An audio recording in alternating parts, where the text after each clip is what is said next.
You know, I've heard a lot of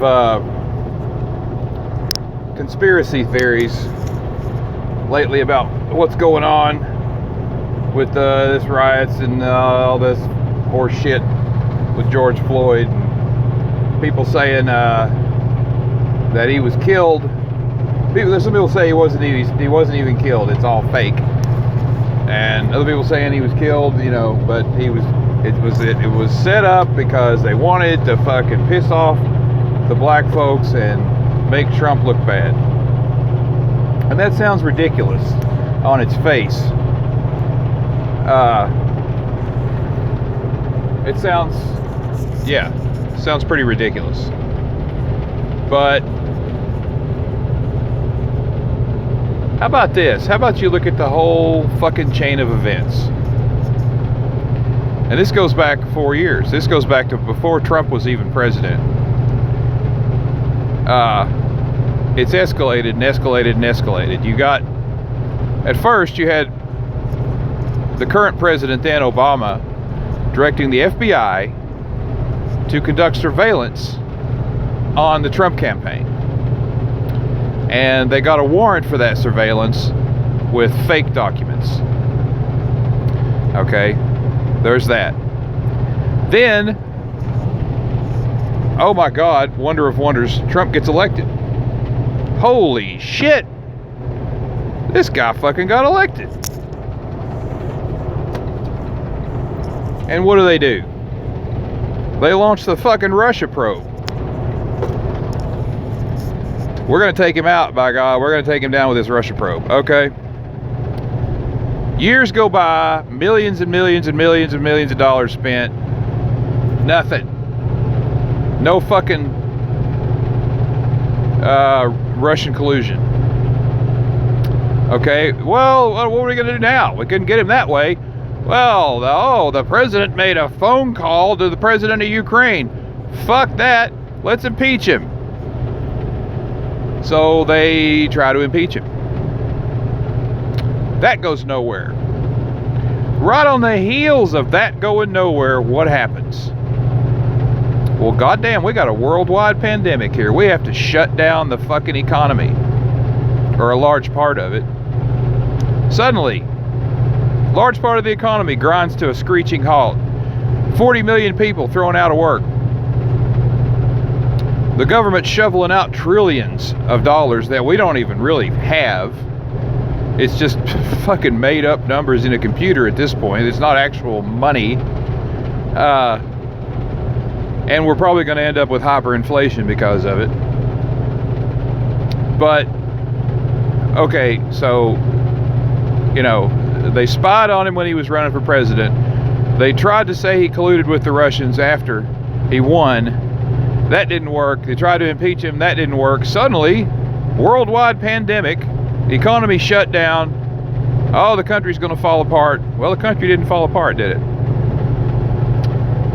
Then, right as we're starting to come out of that, then right as all these people who'd had their businesses shuttered for a couple of months, and they finally can start to get them open again and get back. And a lot of businesses didn't come back.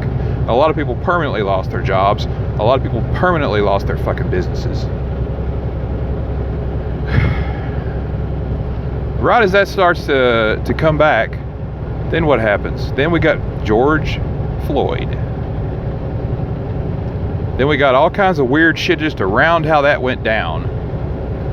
How this cop just basically sat there and calmly looked into the camera while he slowly killed a black man.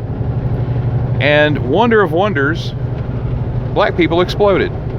And all their white virtue signaling allies showed up to help. And you know, black people, this is a tangent, but black folks for decades have been told that they're victims. They've been told that everything that's wrong with their lives is because of racism, and because the system is racist, it's rigged against you, and you know, cops hate you, white people hate you, you know, you're fucked. You're never going to get anywhere because the United States is an evil, racist country, and it's the whole thing's rigged against you. And it's open season on black men. They can't even leave their house without just getting gunned down by the cops, which if you actually look at the real statistics put out by the Department of Justice and the FBI, no, that's not true at all. There's like 9 black guys killed by cops last year. Or maybe it was unarmed black guys killed by cops. I don't know. But no. No, I'm sorry. Especially considering that, you know, black people as 13% of the population commit roughly half the violent crime, and which would mean they have a far more prevalent, far more instances of black people having bad encounters, shall we say, with police than white people. Still, more white people are killed by police than black people. Far more unarmed white men are killed by police than unarmed black men.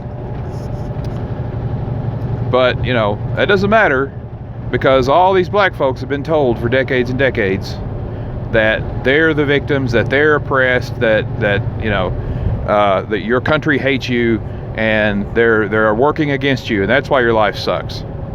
Not because you're, you know, running around fathering children and not taking care of them, and you won't get off the couch and get a fucking job. But, you know, no, it's because your country hates you. And Democrats do this so they can keep black folks basically on the plantation of the projects, keep them enslaved to government checks, and keep their votes.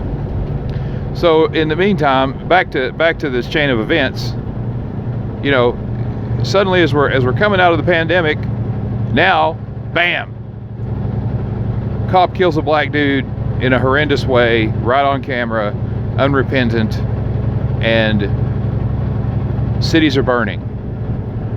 You know, cities are literally sacked, looted, and burning like some fucking medieval village after a Viking raid. And, you know, it's hard not to think that there are people behind the scenes that are pulling the strings. There are people that are paying activists to get everybody fired up. There are people who are paying people like Antifa to go. They bus them into these cities. They leave supplies around for them. Literally leaving supplies, cases of water, bottles of gas, weapons, pallets full of bricks and rocks in strategic places. Somebody's paying for all that shit. You know, these Antifa that show up, they're branded. You know, they've got these nice flags and fucking body armor and these batons. You know what an ASP is? It's a collapsible baton. It costs about $150. And these motherfuckers are wielding these. Who's paying for those? Who's paying for the buses? Who's paying for the pallets of fucking rocks that they're leaving around so they have something to throw? I don't know. It's hard not to think. I don't know if it's all one big conspiracy or if it's a series of smaller conspiracies and then people just taking opportunities, you know, making the most of it. But it's something to think about. Definitely something to think about.